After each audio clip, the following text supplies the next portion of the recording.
Nama saya Weni Edwarta Saragi, saya dari kelas 11 MIA 5. Saya ingin menjelaskan isi dari Home Sweet Home.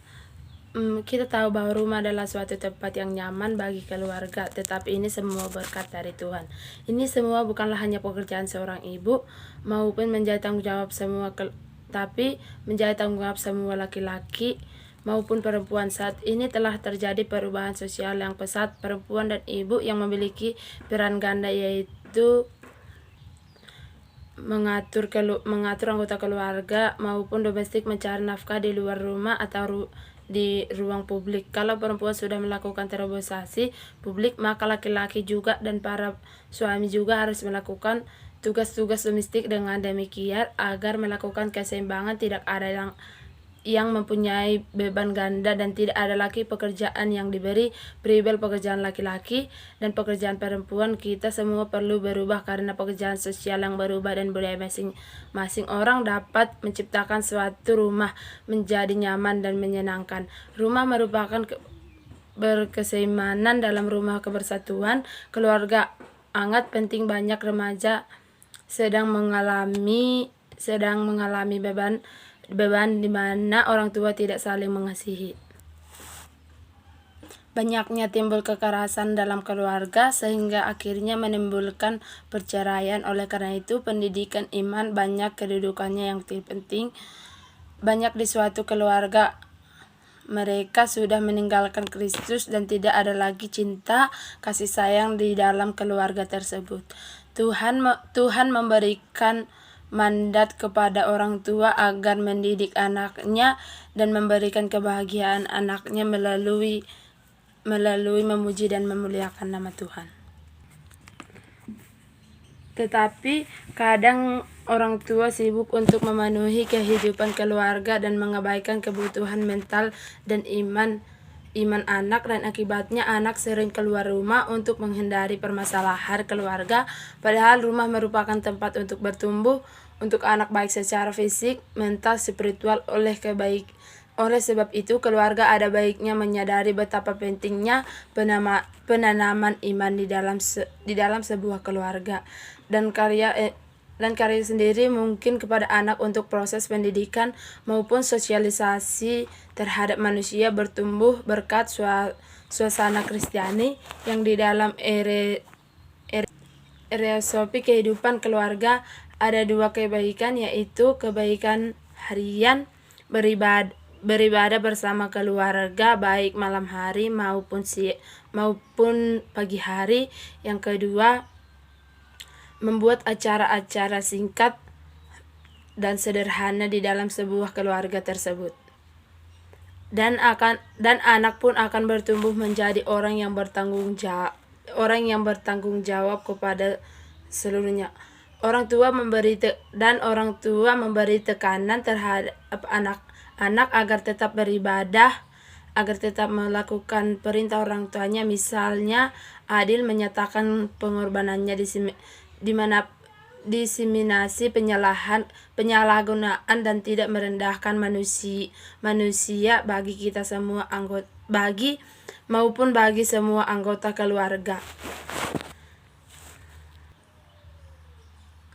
Membuat home sweet home atau membuat rumah yang nyaman dalam Kejadian 21 ayat 4 menjelaskan tentang keluarga Yahudi. Banyak sekali ketidakwajaran.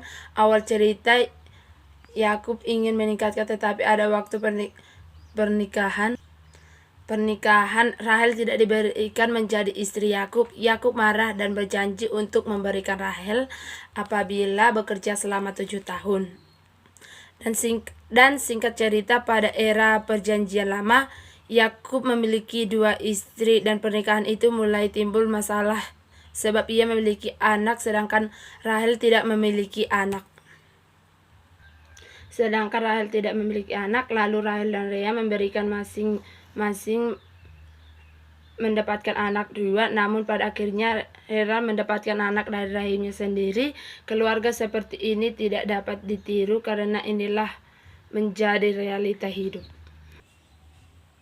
Manusia yang berdosa dan memiliki kekurangan pada zaman Perjanjian Lama memang terjadi hal demikian karena belum ada perkembangan zaman poligami. Jadi istri tidak mempunyai anak lagi memberikan kepada suami. Ingat, dalam Perjanjian Baru Tuhan mengubah poligami menjadi monogami. Dilihat dari latar belakang tersebut, Yakub, ia dikenal sebagai penipu. Ia menipu Esau dan ayahnya mendapatkan hak kesulungan.